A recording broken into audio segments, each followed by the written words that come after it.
So I love working in an aircraft hangar because I get to sit on an FAA regulatory committee. And all of the FAA meetings start with the same thing, the safety briefing of how do we get out? So when we think about automated driving or assisted driving in particular, who got in a car for a safety briefing lately and what do you do and what happens? Anybody? Get in an airplane, you have a pretty clear indication of what to do. You get in an automated vehicle in California. Did you get that briefing? We even got it here today. So when we think about our relationship with technology in one domain, the FAA, aviation, around the world, we set a culture of change. Well, it wasn't always that way.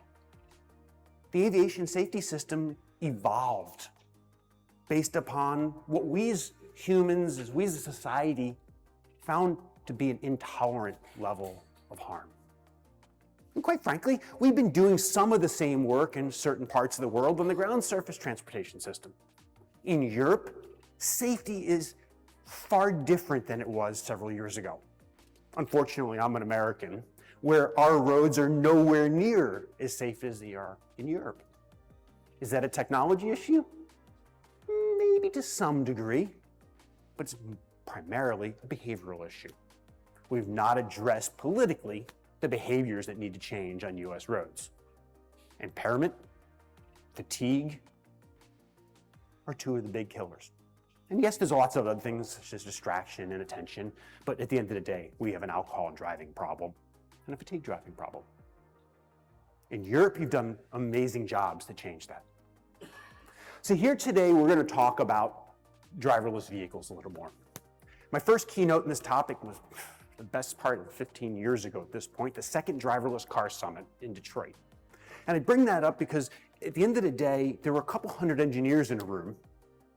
And I was asked by one of the leading developers at that point in time, would you offer your view on the human side of this? Because we think the human element is the missing link way back in the early days.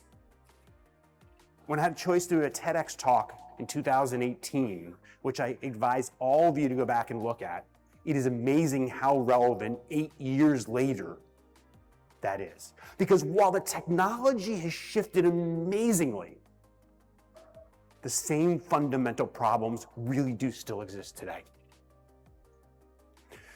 So, title of the talk, Driverless is not humanless, dynamic risk, public trust, and automated transportation systems. So we'll start on the home front. Back in March, my 12-year-old came home with a vocabulary list. Two of our vocabulary words, automated and autonomous.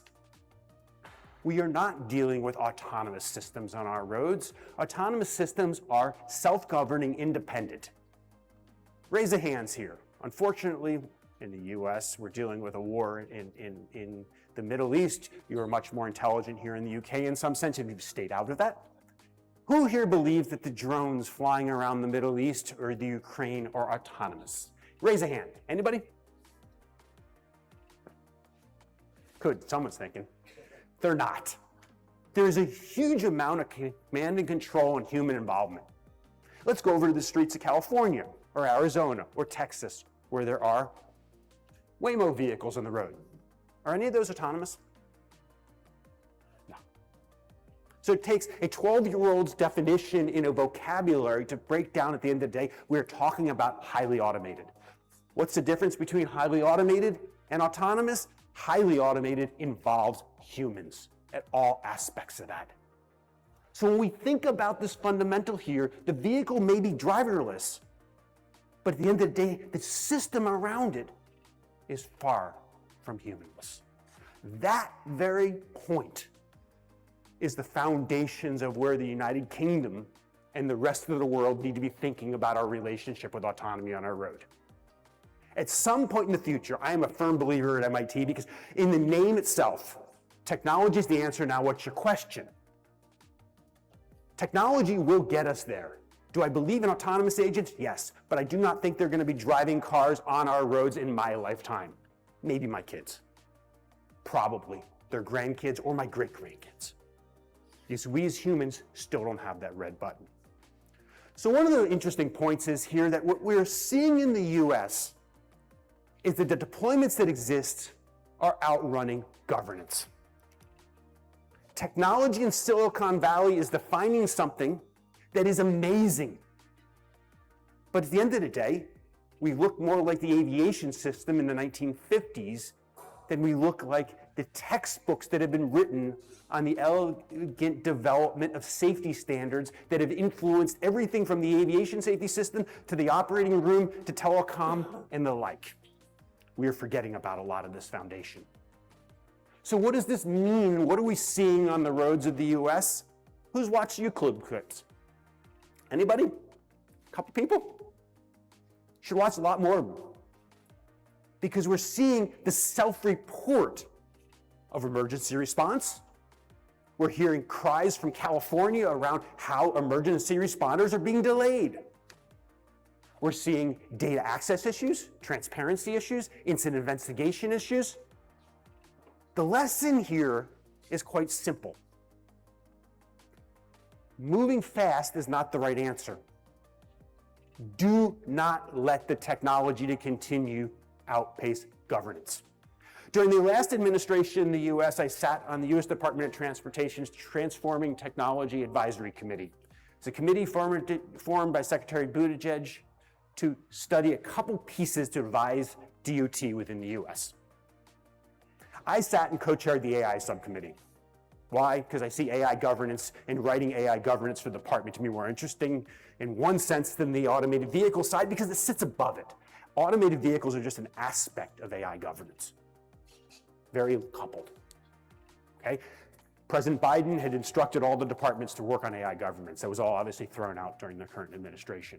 Another side of the world, though, was focused on a lot of the deployment issues with automated vehicles.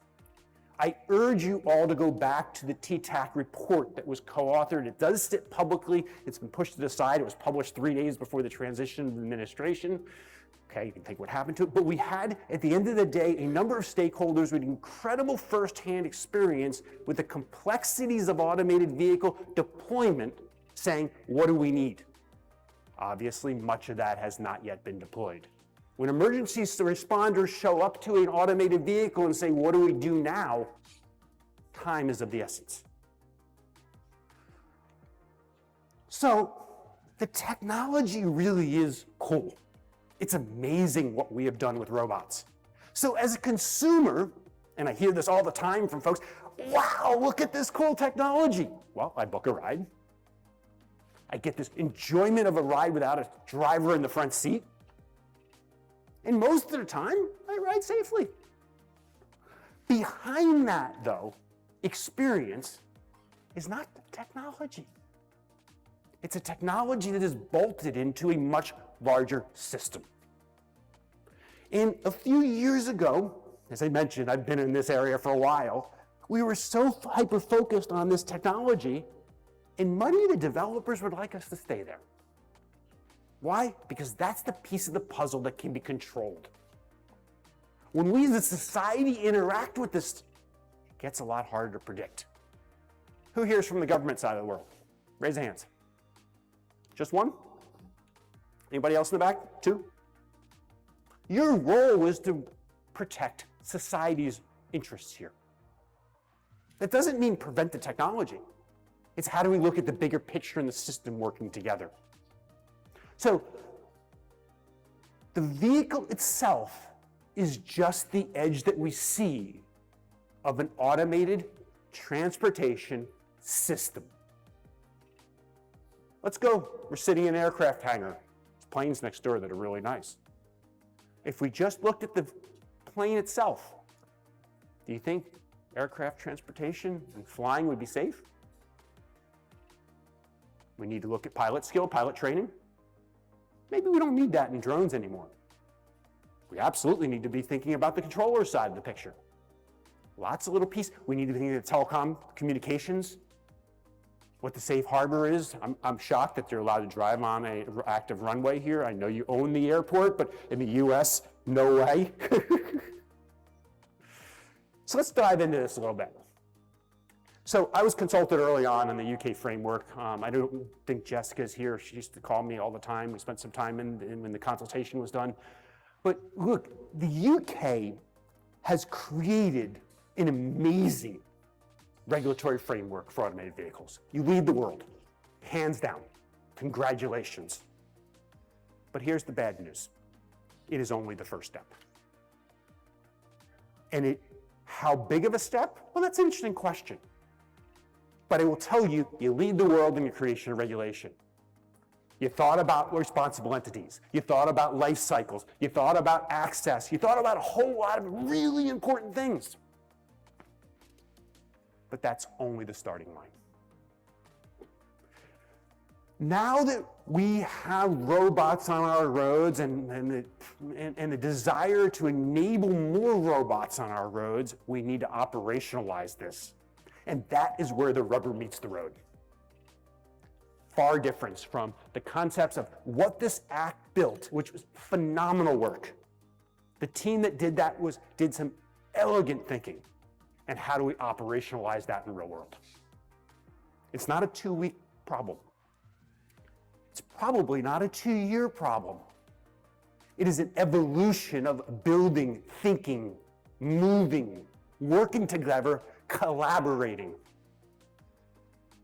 But what the act did, in some sense, it is enabling. It made the hard work of implementing this unavoidable. And I'm glad it's happening here, not in the US, for a lot of reasons right now. Because it allows you to think through this in ways that the rest of the world isn't. And I think it's an opportunity to do things that the rest of the world is not, that we are incapable in the US right now of doing.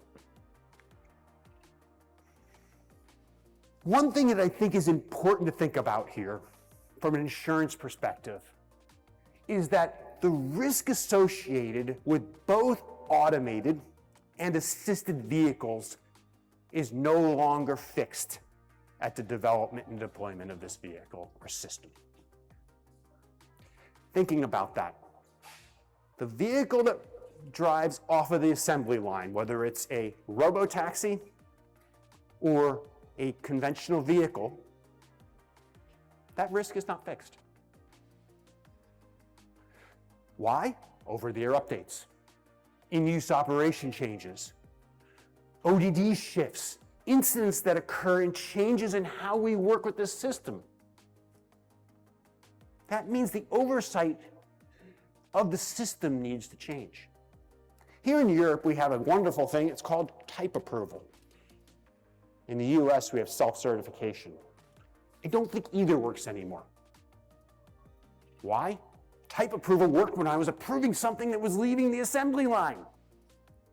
Self-certification kind of put a lot of trust in the manufacturer. See, we're not certifying stuff leaving the assembly line anymore. We're not going to talk a lot about China today, but at China's speed is these technologies are evolving so fast, month by month, week by week, they are different risk models. So the data and the dynamics are even more important to understand. We see this on US roads with automated vehicles as well. The cars are doing different things today than they were doing 5 years ago. They were much more conservative then. Now, there's a lot of people hypothesizing it may be end-to-end network shifts and move from more advanced AI. Most likely, it is a shift from traditional automation, okay, fixed-base systems with fixed-base limits that you could do functional safety validation to infusing more automation, and we call that intelligent automation. Most likely, but we don't know. No one's really capable of looking under that hood into that black box. Just an hypothesis. So, to me, no evidence, no trust. I have very little trust in the robots on our roads. Why? You cannot manage dynamic risk without evidence. What does that evidence look like? I don't think anybody really has all the answers. But we need to be asking questions. So, you see crashes or near misses. That's a piece of evidence. But so is the fact that you're getting phone calls from people in vehicles having a hard time with the path planning and control issues, doing circles around the airport. We don't know how frequent it is. We only see it if we find that YouTube clip. Now, that kind of YouTube clip may be a rare occurrence, but is it building trust in a system? No. So, what evidence do we want to support insurability, the regulatory ability, risk rating, emergency response of when I do need to get to something? Because quite frankly, these vehicles are going to crash in some way, shape, or form for some time.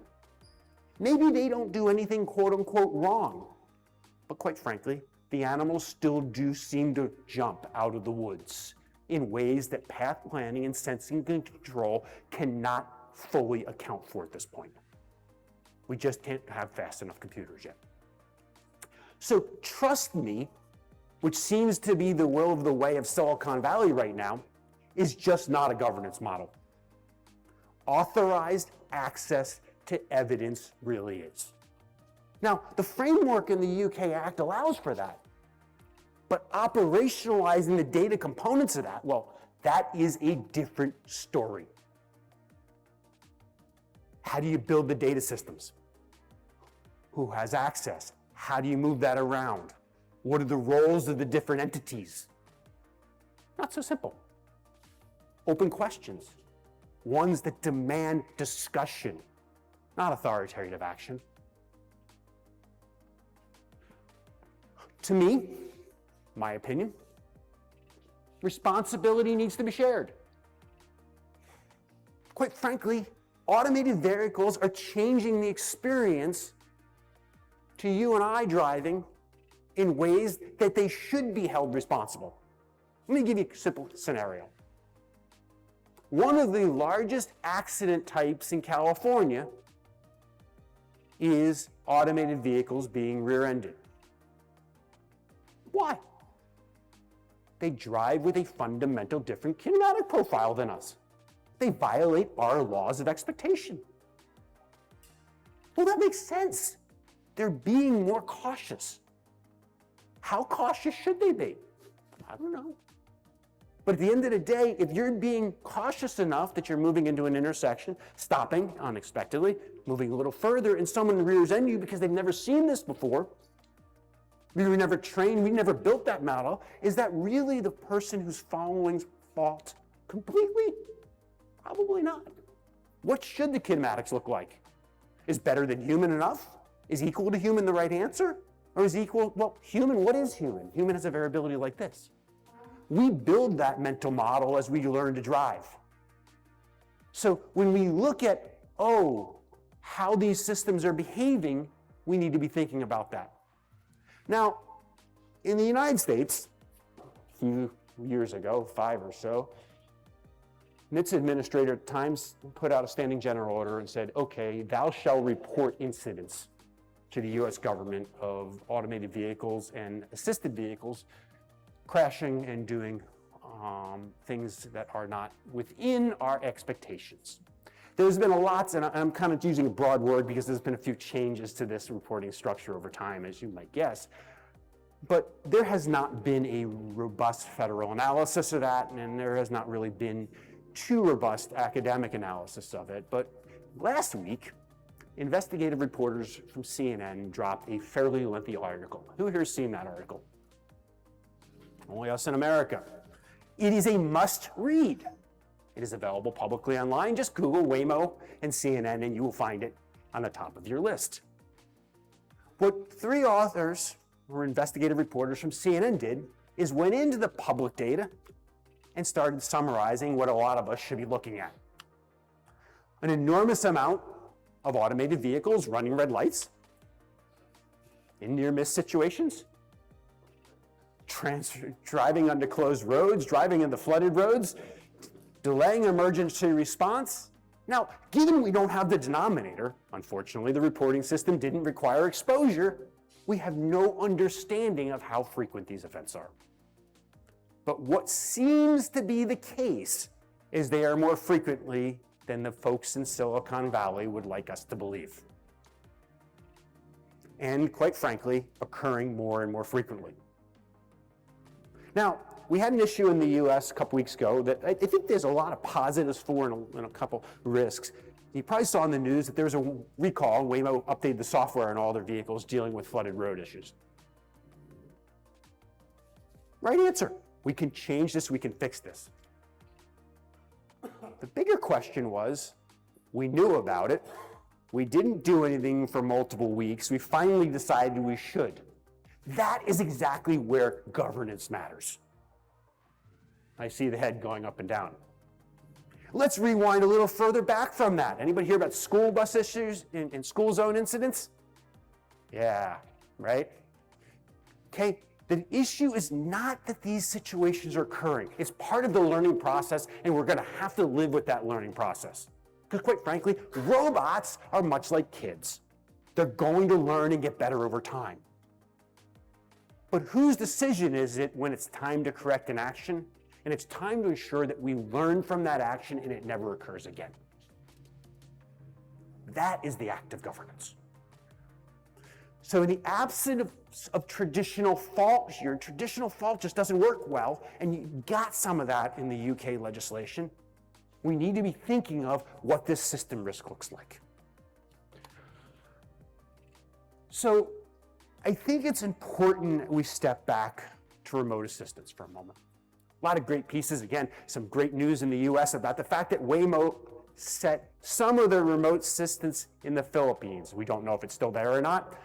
Why do we learn all this? It's been reported a little bit, and they were grilled on Capitol Hill by a few of the senators.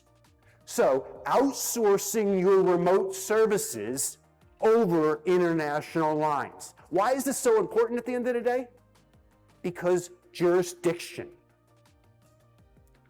If you were to take remote services for a taxi cab in London and put it in the US and begin to ask questions when something happens, do you think you're going to get the same quick answers as you would if that remote assistance was somewhere in the US or UK?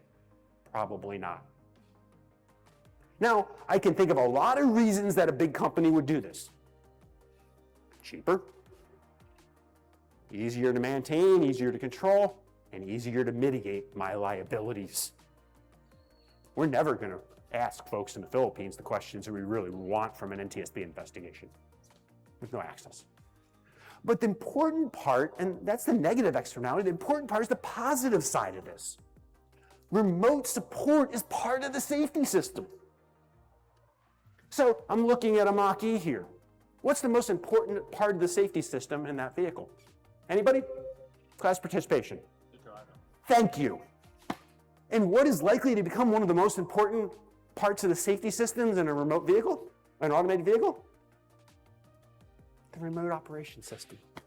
Because we are not dealing with autonomous systems, we are dealing with highly automated vehicles. So, I am not saying this is the right model, but in the aviation world, what do? We have an enormous amount of regulation around air traffic control. Why? It's an important part of the system. Deals with vehicle uncertainty, deals with remote support to both the participant or passenger as well as the technology, and then coordinates systems responses when something does happen. So when a vehicle is sitting in the middle of a highway or a byway blocking traffic, now, I see the remote portion of this as a positive attribute of the system, but it is one that has to be managed. It is one that needs regulation. And I'm not saying 1-to-1. Maybe it is 5-to-1 to start, goal of 10-to-1. I don't know. But what is the response time that we expect from the human's intervention when something goes wrong? Is 4 hours a reasonable response time for a vehicle blocking a road? Maybe if we're in the middle of nowhere. But I'd argue that would cause a lot of chaos in downtown London. So if remote humans are shaping this service, they belong in the safety case, they don't belong in the suitcase off to the side. And that means from a governance development perspective, we need to be talking about this. It may not matter to the human passenger to the full degree. They do when I need help, or I need the vehicle to open the door. Okay, and we need some response requirements there. But at the end of the day, this is probably the most important part of the safety system for years to come. Hopefully used less as the technology improves, but the most important part of the safety system. So unfortunately, in real life, most comes back to dollars and cents. And dollars and cents, I think, is driving a lot of this industry right now. Our desire to deploy faster and faster and faster and push this technology is probably because we do need our ROI on this at this point to continue investing. This is not a billion-dollar investment. This is a multi-billion-dollar investment. And for those of you familiar with capital markets are usually not interested in just making the money they invest. They're usually interested in making 10, 15, 20x on investments. Automated driving is a distraction for Google unless it prints significant resources. Unfortunately today, and probably for years to come, unless the governance model is built correctly, the passenger is not really paying the bulk of the bill. They're paying a good piece of that. One, capital investment. It's continuing to pay. But the public sector is paying as well. One of the most important case studies that come from San Francisco, early adoption of automated vehicles, was that the public sector is paying. Traffic congestion, emergency response, local enforcement trying to figure out how to get these cars out of the way, disruption in EMS services, blocked lanes consistently. This is all placing burden on the public system. That cannot be ignored. There has been some writing about this. If those writing legislation here in the UK and trying to implement here in the UK were to call the colleagues in San Francisco, there's a bunch of them who will talk a lot. I got the privilege of serving on TTAC with a couple of them, and they are happy to talk. They can't write for all the obvious reasons. So the public is paying in ways that we do not fully appreciate, and I urge the folks here focused on implementation to look into that. So dynamic risk really needs independent translation to me. To me, at the end of the day, we need to take that evidence, we need independent risk assessment, and we need trusted decisions. Trust is created over time and eroded too quickly when something goes wrong. And if we want this new form of transportation to work, and I do over the long haul, we need to build the trusted ecosystem that works with that. Okay? So if we're going to build that system, who's going to measure the risk and who's going to work with the risk? And you know what the quite frank answer is probably elements of the legacy auto insurance industry. Because what do they do really well? They do well at managing complex risk. This isn't simple risk. This isn't a simple model of two factors. This is a very complex, dynamic management of long-term risk. If one organization is charged with all this, it's like taking all your data and everything and dumping it in ChatGPT and feeling that's the answer. We need multiple perspectives and we need multiple people competing for that risk so that we actually do get really robust measures of risk over time. That requires an implementation where your data becomes more accessible, both to the insurance side who's got to build that right now and to third-party auditors. Quite frankly, and over to the academic researchers who provide a different perspective on that. But these are not simple risk models. And I'd argue right now that as we're thinking about, we're seeing a piece where some of the developers know this risk isn't manageable, so they're probably back-end supporting that. And I know in the UK, there's a requirement that an automated vehicle operator has insurance. I want to know, where's the tail leave on that insurance risk? Is someone willing to manage that and own that risk, or is it flowing back to California at the end of the day, because at the end of the day it's unmanageable? It's part of transparency. So to me, there is an answer. And an answer is framed a little more in an op-ed that I released yesterday. It's a context of conditional permits.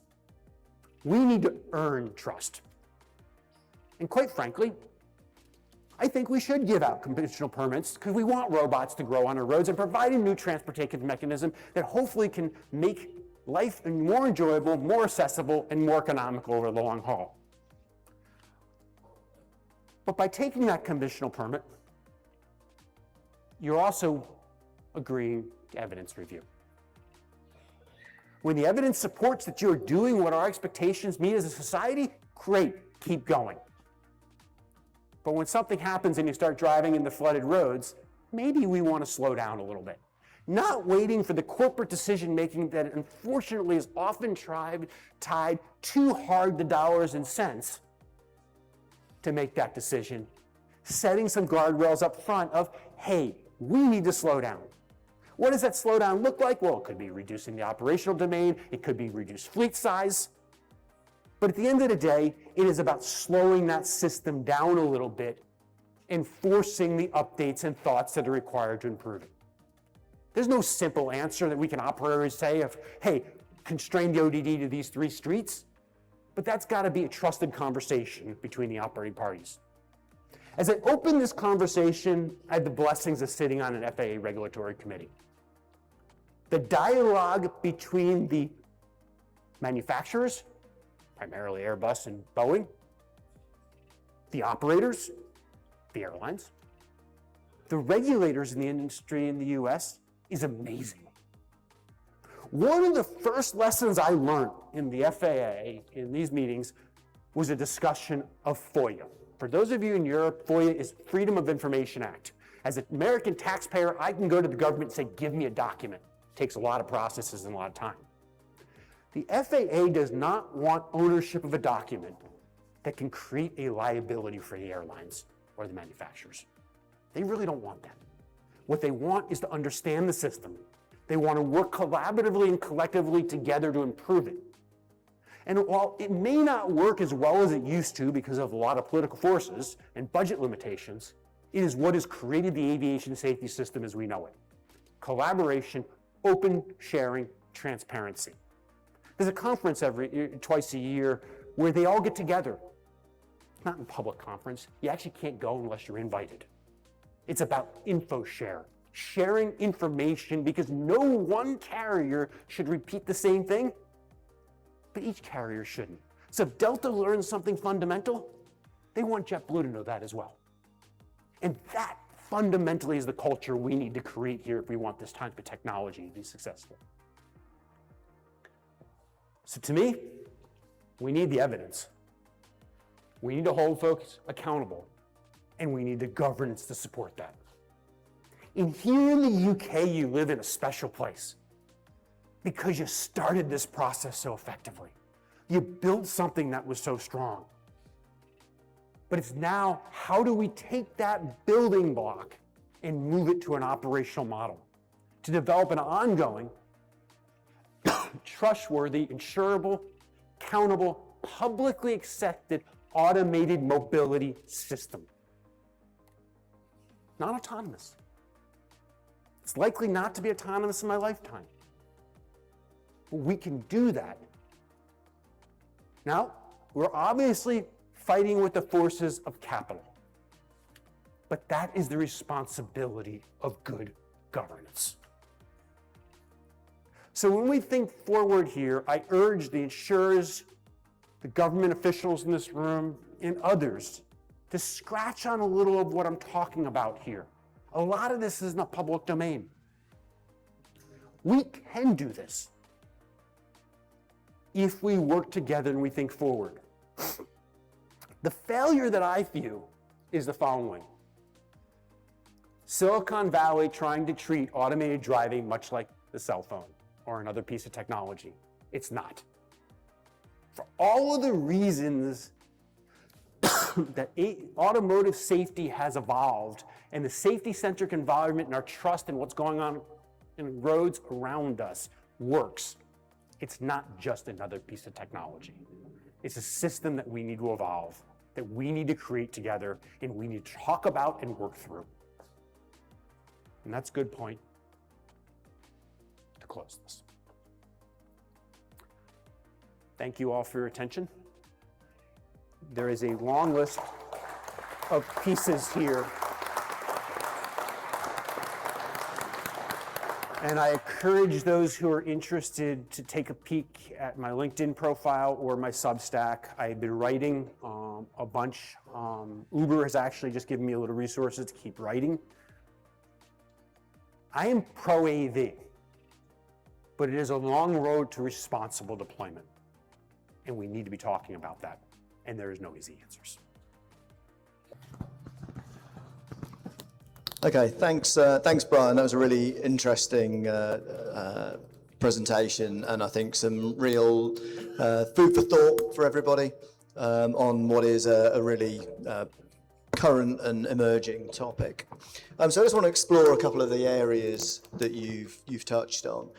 And first of all, looking at that kind of combination of technology, of human beings, and of the wider system, where you've seen failures and incidents in the US, where have they come from? Is it the technology? Is it the human beings? Is it the wider system? You know, that's a good question, Richard. And I don't think there's a one-size-fits-all answer. I think it's a little of all, but I think the more important part is it's changing. I think the failures early on were not primarily as often the vehicle. I think it's, again, this is all anecdotal evidence looking at reports, but I think the vehicles are failing a lot more. And I think it's a switch from a traditional automation development approach, functional validation, if you see A, do B, machine automation 101, to an infusion of a lot of AI into that decision logic. Deep learning, large language models, Gen AI as a whole are all looked at as a better approach. We need to learn. This is the Tesla swarm model of we need to take all this data and do better. And quite frankly, it just produces a different type of error frequency. Now, interestingly enough, these are not most of the time high severity incidents. They're just stuff that you and I generally laugh about. And we call it stupid driving. We call it irresponsible driving, but it's not socially acceptable driving. And when we think about human error, we look at it and say, yeah, that's a stupid guy, gal. We're not going to tolerate robots doing that. We look at robots as a higher form. Robots should be better than us, much better than us. So when we look at the news reports of what Waymo vehicles are doing, California, Nevada, or Tesla's vehicles are doing, we look at this saying, robots should be better than us. And I think they, at the end of the day, really need to be. Why should we accept the carnage that we see on our roads and the risks that we see on our roads when we're inventing a new transportation form here? We should be creating something better. And do you think these things are, as you referenced earlier, that robots are like children? They've got to kind of learn, and the operators and the wider system has to learn.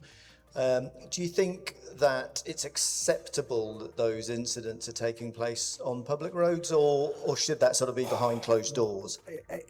Unfortunately, there's only so much you can do on a test track. I think you need the public road data. But I think one of the pages from the FAA that I think this industry needs to take ownership of is one and done. We see it once, we learn from it, and we don't repeat it. And that is clearly not occurring at the scale that one would hope. So, okay, I have no issue that we had some issues in school zones. I have no issue that we were driving the flooded roads. But after you saw the first one, the small red flag goes up. You saw the second one, it goes a little higher. And by the third one, Houston, we have a problem. Now, the hard part here is that there is no governance holding responsible here. So the answer from a corporation is keep going. That's where government needs to step in. And at the end of the day, that's the responsibility we're living without. So I think we got to learn on railroads, but I think we have to be responsible. The first time is we did as best as we could as engineers. And that's really important. And if any of the incidents or even just the wider aspects of this implementation surprised you in any way, whether that's from a technology point of view or the kind of wider system point of view? What I think surprises me, Richard, is that, look, I know a couple of the forefront leaders here. One of the more important companies was a spin out of MIT, Nutonomy, that became Motional. I know the founders and the former CEO, CTO well. A lot of what we're seeing was all known, but the investment community didn't want to hear it. We need it faster. We need it done. And I think that if you look back to the early days of Waymo, phenomenal safety culture, thought-provoking, forward-thinking, that crew's gone. It is now business. It is all business. Burning capital and being treated like a business has to be run. And that to me is a travesty, because this technology is potentially mobility and life altering. And we're investing so much. But yet if it's not going to meet that standard that we need, it's all waste. Do I think it has the potential to change how we live and move? Absolutely. But it's got to evolve there. It's an evolution, not a revolution. And you referenced the FAA and the wider approach to aviation safety, and I think it's often been held up as a sort of triumph, really, of transparency generating trust. Do you think that the operators and developers of these systems are embracing that, are understanding that, are doing a good enough job on transparency and trust? I think the early developers of these systems, quite frankly, in round numbers a decade ago, really understood that. They were thought leaders, they were pioneers. Today, it's investment, business, where's my runway, where's my capital, how am I gonna make this work? I don't think that is understood or appreciated by the engineering teams to the degree it needs to be anymore.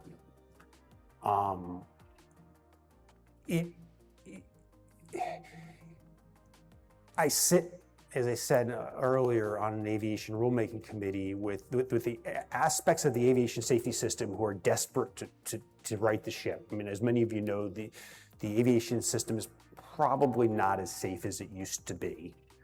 It's broken for financial and political reasons. We don't pay our traffic controllers in the U.S. and lots of pieces there. You can look at the textbooks on Boeing's decisions, and they're financial. Bruce, my colleague in the back here, is from Seattle, and remember, we talk all the time how Boeing was an engineering company until it was merged with the financial aspects of McDonnell Douglas. These are case studies in history that, quite frankly, well, it's all been Google self-driving cars programmed to Waymo, kind of to me looks like Boeing's merger into McDonnell Douglas. Okay, when it became Waymo, it became a business as opposed to a science project. Boeing was a phenomenal engineering company. It got merged with the financial management side. And yes, the FAA over time and governance got responsible, but here we're back in the early days of flight. Social media changes the game. AI changes the game. So we have to look at this a lot more proactively than I think we would have gotten away with 100 years ago. And do you think that's a moment in time, and that it's partly to do with the current less regulatory environment in the US, and that almost being taken advantage of?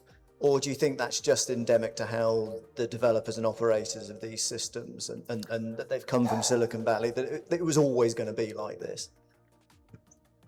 I don't sit on either side. I'm an independent in the middle. I do think we've tacked from an over-regulatory to an under-regulatory environment. But both sides of the aisles want this to work. I think, at the end of the day, everybody wants to see a better system. I'm not going to say there's one size fits all perfect answers. There aren't. But to be frank, as I published in an op-ed a couple weeks ago, it takes discussion and discourse to find that middle ground. No one person has all the answers. Okay, maybe we need 10 incidences of driving into a flooded road before it's a red flag trigger. That may be fine, because we believe we need that signal. But that argument needs to be scientifically based, coming from the developer, functionally validated through third-party evidence, and something that the governance side believes they can live with. So, no answers on where those lines need to be, but we need to be talking about that. We need to be transparent, we need to be communicating, we need to be willing to do what the FAA and the aviation safety community did decades ago. Build a safe system. And who do you think that responsibility lies with? Is it to create that environment where you do have the open discussion, the sharing between the different operators and developers of the incidents that they've suffered and come across, and sharing those for the wider good? Does that have to come from regulation? Should it come from the industry itself? I'd love to say that self-regulation works, but it doesn't. We do need government to step in. Now, I think it's an important aspect. I am not a firm believer in standards and regulation. We have no understanding what the right answers are here. As soon as we regulate, we go down and pick a path. I'm a firm believer we need some reasonable guardrails. And why? Guardrails are much easier to mount and move over time as the evidence shifts. What is right today is most likely not going to be the right answer tomorrow. And I think we need to be willing to have that discussion and be willing to say, okay, go back to the flooding, 10 incidences and for something is just no longer the right answer. We're gonna ratchet that back to 7 or 8. And you know what, 5 years later, we're gonna ratchet that back to 5. Not because we had a planning horizon and could set that safety trajectory, because the evidence that we're seeing today demands that we're ready to change. And again, a priori, we know where we want to be, safer, more efficient, more economical, but the pathway to that is not something we can predict. Do you have any advice or thoughts for regulators in the UK as to how to kind of corral and engage with the developers and operators of this technology, as businesses that are used to the kind of Silicon Valley mentality, the fail fast, go fast and break things? That's, it doesn't sit necessarily particularly well in our environment. But those companies are big and they're powerful and they're used to getting their own way. Yeah. How does in the UK, how do we engage with them in order to have that grown-up conversation? Well, first of all, a grown-up conversation accepts the fact that being first may not be the right answer, okay? And I don't think being first to adopt automated vehicles is necessarily the right decision. It may be if that's where you want to be from a technological roadmap, but at the end of the day, you're going to assume cost there. You're going to assume a lot of cost. Okay? That's manpower to understand what's going on, manpower to deal with it. That's emergency response implications all over the map. And that may be okay. But I think to me, it is data. Transparency, data, and collaboration. If you're not going to provide that, I don't want you on my roads. And you know what? If you want to go down to Paris or you want to go over to Brussels, that's fine. Let someone else deal with that headache. We do not have that in the US. And I think it would be a travesty for the British regulatory system to take such a good foundation in what was created in law here and not demand the data transparency. Now, I don't in any way suggest that you want business proprietary information. You don't need that. You want incidences of various types, you want exposure data, and you want to be able to sit in a clean room if something happened and have a deep discussion over things that never leave the clean room. Why? Because at the end of the day, you need to build public trust in this new mobility model forward, much like 100 years we were trying to build people's trust in flying in airplanes. And quite frankly, it didn't go so well for a long period of time. It took a regulated system. And I don't think we want to regulate this system in the same way. I think we've learned a lot. And I think the insurance market here has a role in that. But let's look at what's going on around the world. Let's take the foundation and let's do better. So just one last question, and then I'll open it up to the audience. Waymo, I think, have just very recently released their latest better than human model. Do you think, in the kind of context of everything you've said today, do you think that's the right approach? First, I'll caveat, and I think the academic scientific research that the team at Waymo is doing is very interesting. The modeling approaches that they're proposing are very intriguing.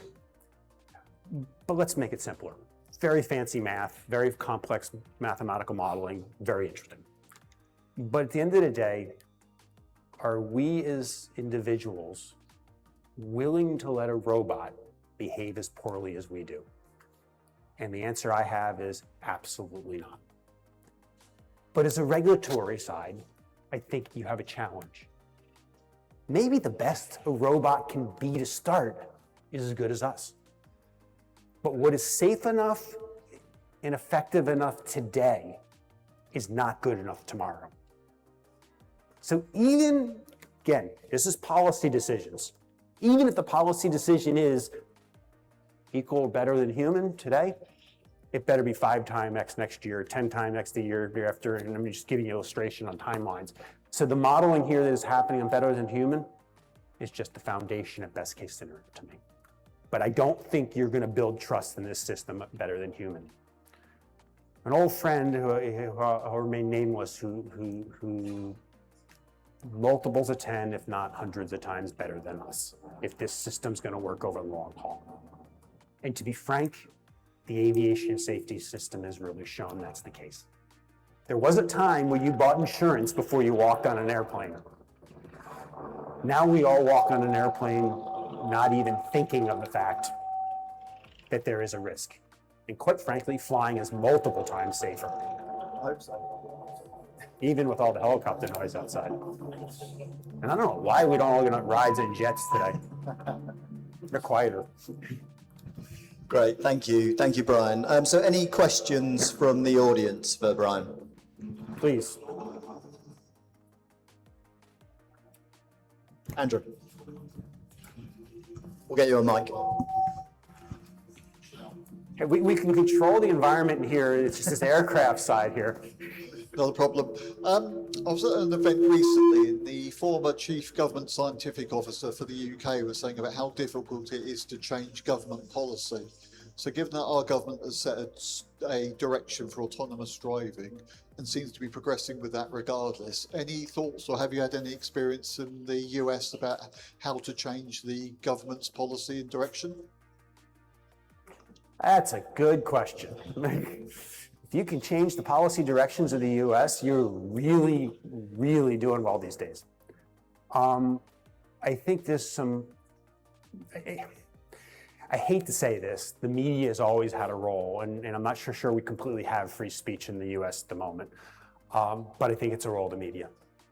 Unfortunately, we, as a scientific community, can do anything we want, but it's the media shaping public discourse. So if you really want the policymakers to pay attention, it's hitting the electorate.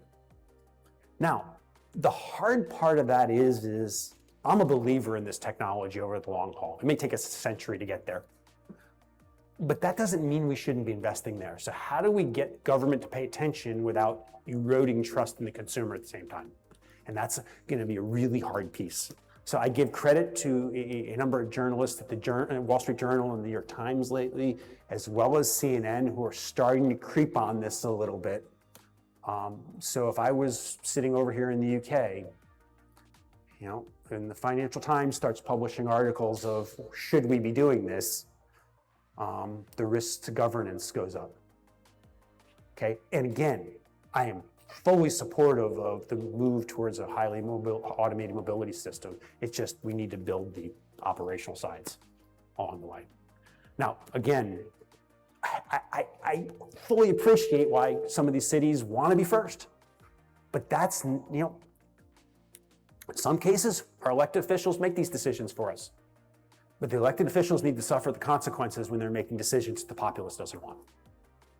That's why we have elections. And they need to understand that they hold the responsibility for the decisions they make. Any more questions from anyone? Hi, I'll stand up. My name is Paul. I'm from QBE Insurance. I mean, the one thing I found really interesting is you talk about the system needs to be right for it to work. I think we need to get, the biggest thing I think about is consumers getting adoption from them. And like you say, people get their news now from social media and online outlets and things like TikTok more now than perhaps they ever did. And it's a challenge, I suppose my question is, where does the responsibility sit to get that consumer buy-in? Because one TikTok online, someone sees that for 6 seconds about a Waymo vehicle having a bit of a moment, that sets that precedent then, and it's the challenge of overcoming that. And is that a responsibility for all of us? Or That's why governance is so important, because at the end of the day, while we have up and down faith in our governments, it's the government's job over the long haul to build that trust. So many of us have a little faith in our leadership at certain times in our lives. At other times you have more. But at the end of the day, why does government exist? To build trust in long-term models and stability. And that's what's needed here. We should have the data in the US on exposure, the denominator. We don't, because our elected officials at certain times weren't willing to demand that. Yes, it's been talked about. It'll continue to be talked about. If some travesty happens, it'll be talked about a lot more. But unfortunately, the trust in the consumer will fall through the floor. We often think about, well, no one's died recently. It is only a matter of time and a matter of probability. It is all about how we handle that and who steps in at the right time. So my advice early to the Trump administration, some of the early appointees, NTSB investigation, come out public. Why? NTSB is one of the most trusted accident investigation units in the world, if not the most trusted. What is the most important thing that the NTSB does? Not the investigation. It's controlling the consumer and the media exposure. Standing up to a time-tested script of, this is tragic, our goal is to get to the bottom of it, we'll be in touch. That is so important, but that is coming from a responsive, responsible government authority. And quite frankly, 19 times out of 20, if not 49 out of 50, the NTSB investigation that takes years to uncover, because it is that in depth, provides us insight and knowledge that had never existed in the world. Time for one more question. Yes, thank you. Thank you. Morning all. It's Taj Shahi from Admiral Insurance. Very good presentation, Brian. Thank you very much for that. You made a lot of analogy with the aviation industry. I think it's brilliant in terms of engineering discipline. Do you foresee AVs having something like a black box data recorder the way airplanes do? Or are you looking more for real-time information for all these autonomous vehicles? Thank you. So that's a really good question. I don't know if they need a black box the way airplanes do. Okay, but I do know the type of data in that black box needs to be accessible. So they, again, the technology in airplanes that built that black box, quite frankly, the communication structures exist in the airwaves that are not perfect. Yeah, we probably still need that in aviation. In ground surface, once it's transmitted up, we probably don't need it on board anymore. But We need access to that information in no way differently. Now, remember I said earlier, I don't think we need to be transparent with all the proprietary information. I think we need reasonable accountability, but when something happens, going into that clean room. And quite frankly, it shouldn't be me. It's the NTSB investigative unit that goes into the clean room. And one of the most successful points of the NTSB over the years is that the airlines, the ground surface transportation providers are largely compliant because the body has built so much trust in the capacity to investigate. And quite frankly, has no regulatory authority. All they can do is recommend.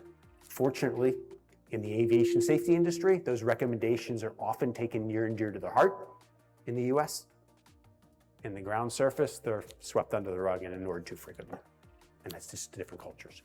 So my argument is something in the middle, but a little closer to the aviation safety industry system, because that's the right answer for society long term. It may not be the right answer for making money next week, but if we're gonna do this, let's do this right for society. And I think that is the challenge of the capitalist market we have right now. Fantastic. Thanks, everyone. Some great questions there. And I think I really appreciate the way we've already set up the day. I think just digging into the systems, understanding some of the wider challenges has set us up really well. So thank you very much, Brian. Thank you very much, Richard.